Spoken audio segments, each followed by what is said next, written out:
evidence that what we have today in Jamaica is the most corrupt administration that has ever held office in the history of our country since independence. What is this man talking about? Well, make me make the statement, backed up by facts, that the PNP is the most corrupt political organization in the Caribbean. Pushing for history, have we heard of a government entering into verbal contracts, no paper, no sign.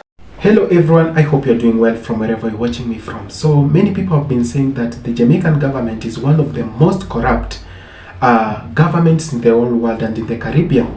So Andrew Holness has come out boldly to name those people that are very, very corrupt in this country and those that have been intimidating his government and those people who have been involved in corruption scandals. This is a very, very, very moving video, as you are going to realize that the Jamaican leaders are now coming out to mention those people who are corrupt, those people who are taking the Jamaican hard-earned taxes to misuse them and maybe for their family and individual benefits. So Peter Phillips has not been left out in mentioning who is very corrupt in Jamaica, and Marisa also, who was chased from her position, who was expelled from her position by the court after resigning due to corruption allegations, has also come out to say who is corrupt and who is doing what in the Jamaican. Let's watch this video, come back, say a word about it.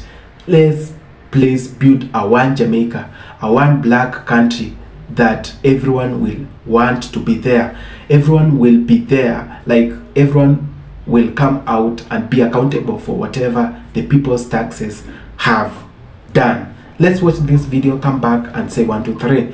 Thank you so much. Please do not skip, because you have to watch it because it gives a lot. Thank you so much.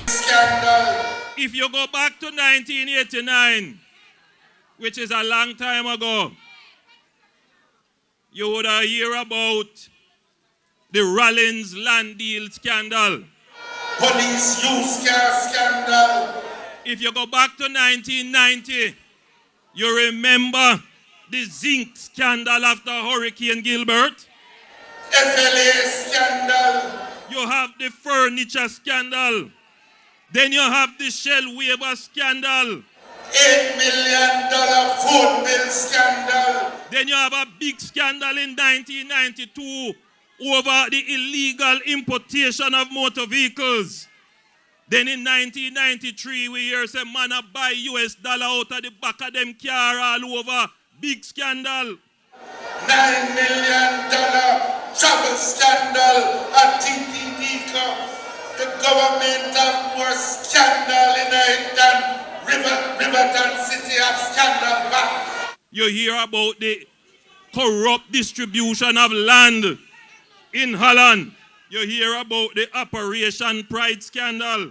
Then in 1997, you have the FinSac scandal.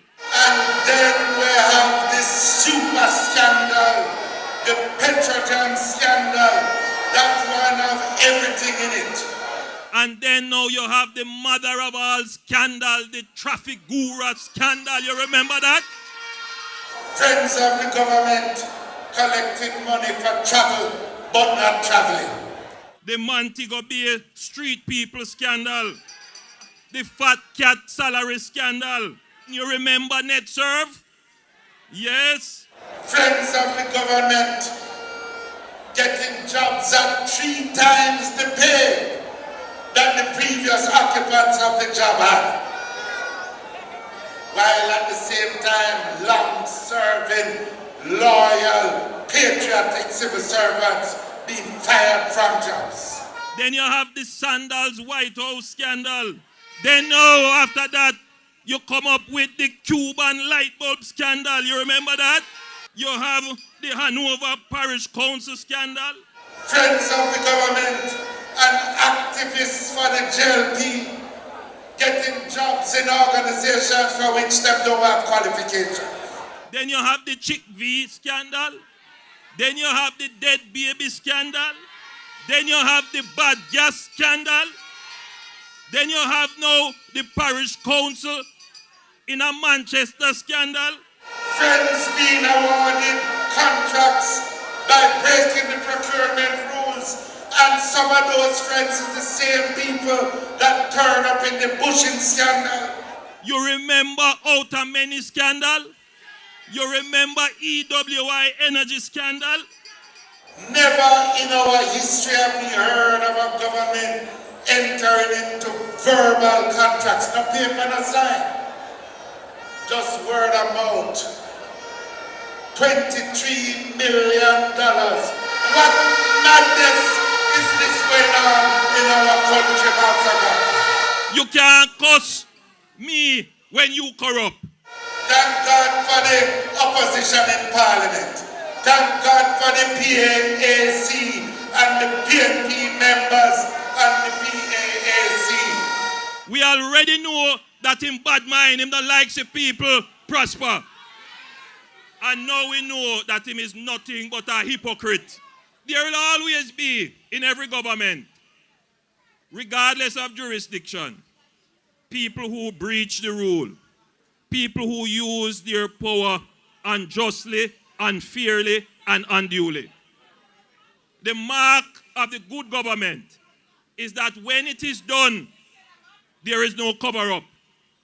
When we face our challenges, there is no one who could criticize this government to say that we were covering up corruption. No, the Jamaica Labour Party stands firmly against corruption, and we will put in place and have been putting in place the measures to address it. In a country of over 4 to 5 million people, we expect a big development because they are paying taxes.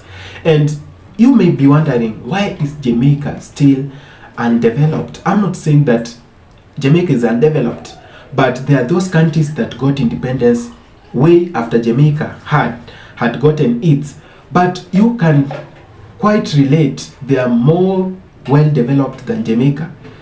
We've known that Jamaica, one of the countries with the most hardworking people, because the black race is one of the most giving, hardworking people you will ever meet. So the ANDU-led government has been accused of so many corruption deals, not just from the NIDS, where they wanted to switch from the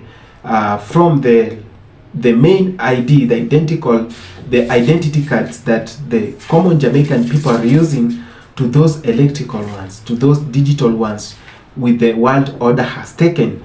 So from this one scandal to the other. So Peter Phillips came out and said, no, we can't see our country being misled by anti-Holness.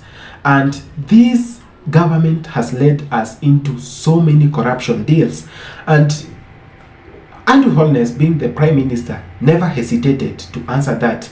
In the next meeting that he was having, he went ahead and said, no, you know, the past regimes did a lot of scandals. I'm just leading a country where there has been so many scandals. So do not blame me for the failures that are being seen in my regime.